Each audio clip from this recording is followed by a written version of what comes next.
Chapter 28. Risa. Risa doesn't know what went on in Connor's crate.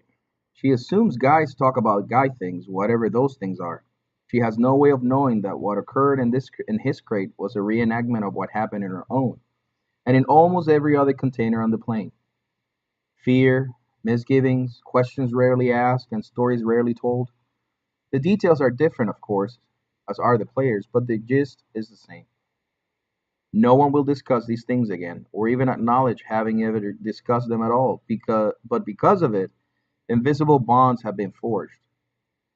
Risa has gotten to know an overweight girl prone to tears, a girl wound up from a week of nicotine withdrawal, and a girl who was a ward of the state just like her, and also just like Risa, an unwitting victim of budget cuts.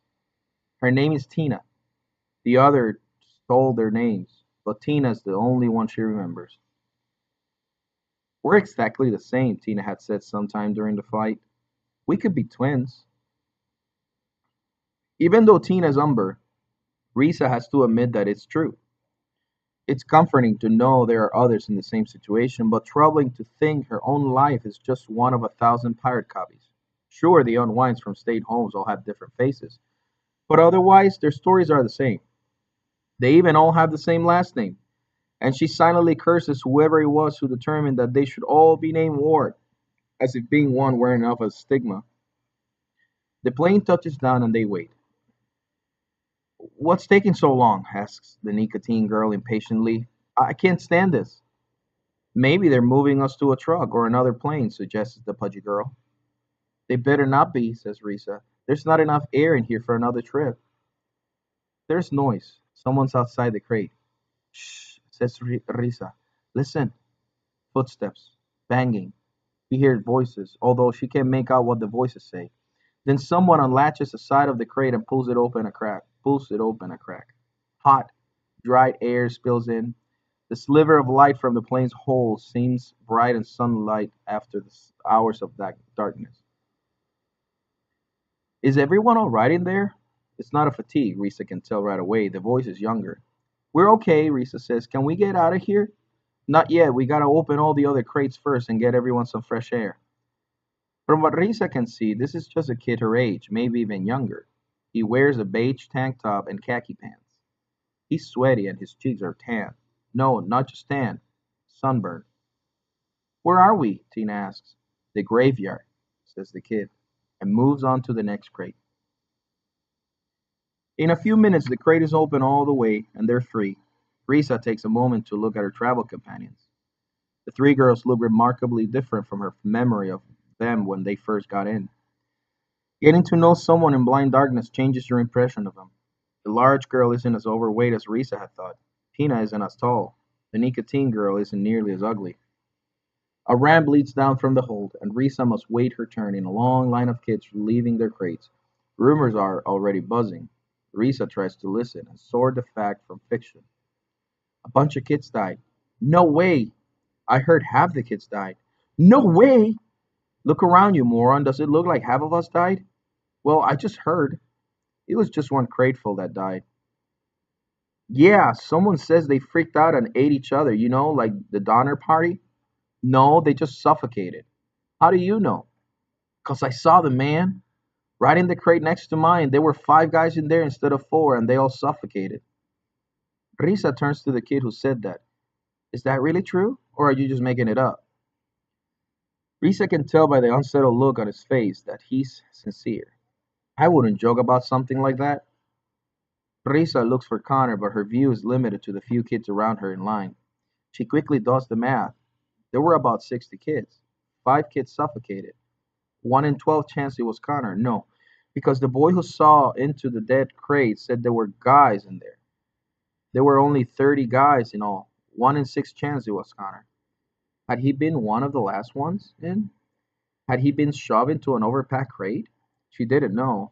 She had been so flustered when they were rousted that morning it was hard enough to keep track of herself, much less anyone else. Please, God, let it not be Connor. Let it not be Connor.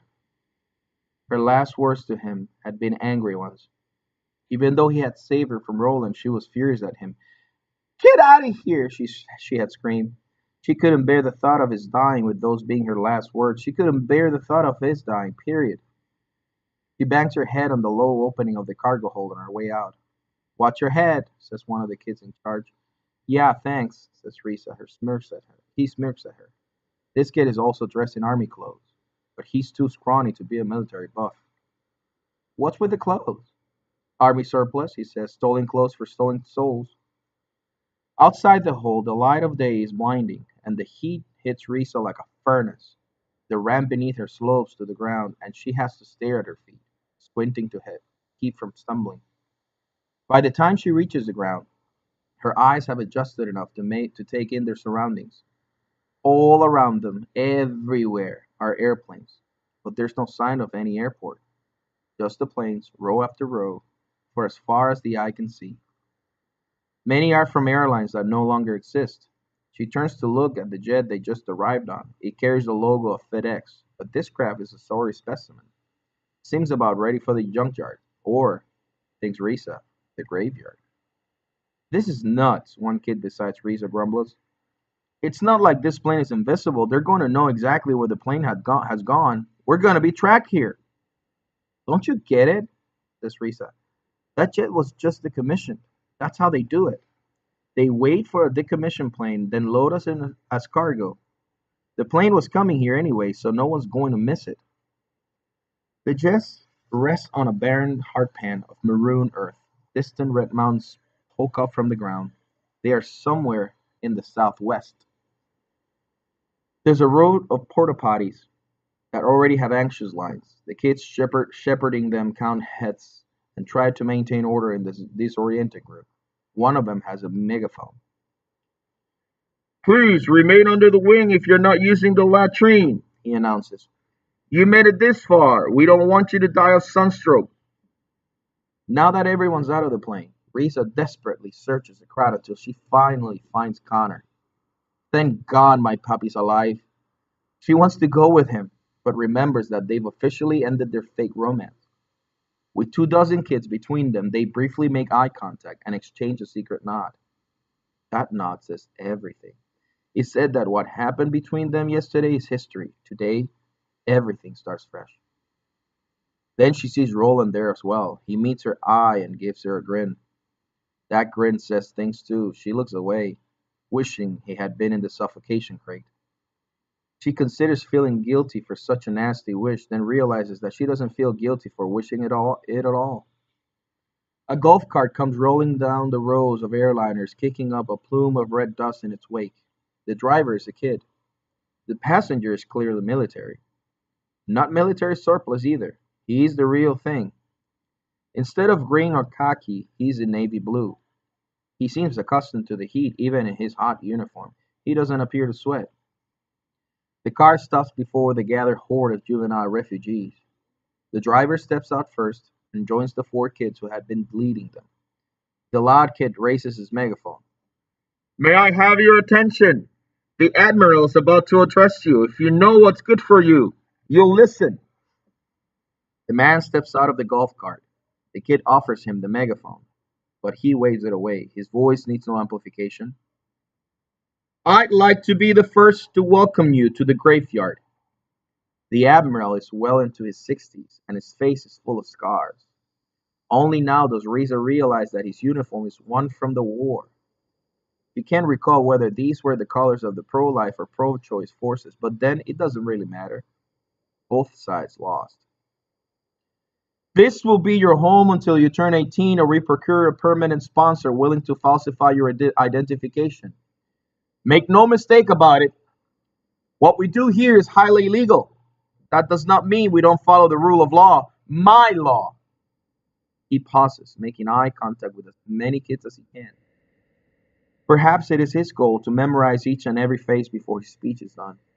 His eyes are sharp, his focus intense. Risa believes he can know each of them just by a single sustained glance. It's intimidating and reassuring at the same time. No one will fall between the cracks in the Admiral's world. All of you were marked for unwinding, yet managed to escape, and through the help of my many associates, you have found your way here. I don't care who you are. I don't care who you'll be when you leave here.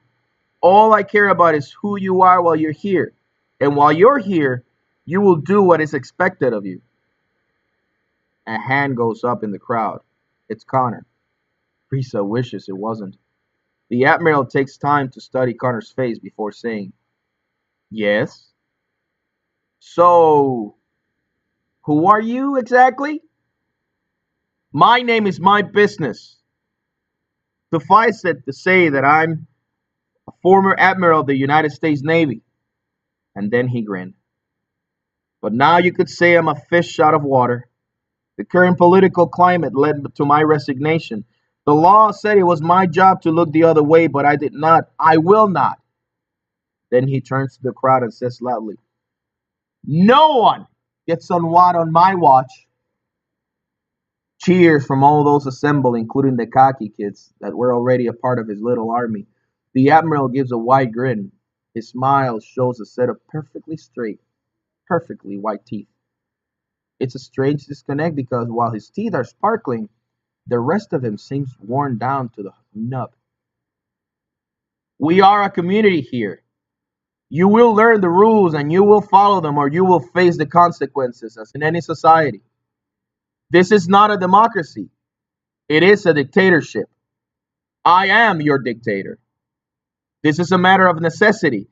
It is the most effective way to keep you hidden, healthy, and whole. Then he gives that smile again. I like to believe I am benevolent. I am a benevolent dictator, but you can make that judgment for yourself. By now, his gaze has traveled over the entire crowd. All of them feel as though they have been scanned like groceries at a checkout counter, scanned and processed. Tonight, you will all sleep in the newcomers' quarters. Tomorrow, your skills will be assessed and you'll be assigned to your permanent squads. Congratulations, you've arrived. He takes a moment to let that last thought sink in. Then he returned to his golf cart and it spirited off, with the same cloud of red dust billowing behind him. Is there still some time to get back into the crate? Some wise guy says. A bunch of kids laugh. All right, listen up, yells the megaphone kid. We're going to walk you to the supply jet, where you get clothes, rations, and everything else you'll need. They are quick to find out that the megaphone kid has earned the nickname Amp. As for the Admiral's driver, he's been stuck with Jeeves. It's a long walk, Amp says. If anyone can't make it, let us know. Anyone who needs water now, raise your hand. Nearly every hand goes up. All right, line up here. Move it, move it. Risa lines up along with the rest of them. There's buzzing and whispering from the line of kids, but it's nowhere near as desperate as it had been in the weeks past. Now, it's more like the buzz of kids in a school lunch line. As they're let off to be clothed and fed, the jet that brought them here is towed to its final resting place in the massive junkyard. Only now does Risa take a deep breath and release it, along with a month's worth of tension. Only now does she allow herself the wonderful luxury of hope.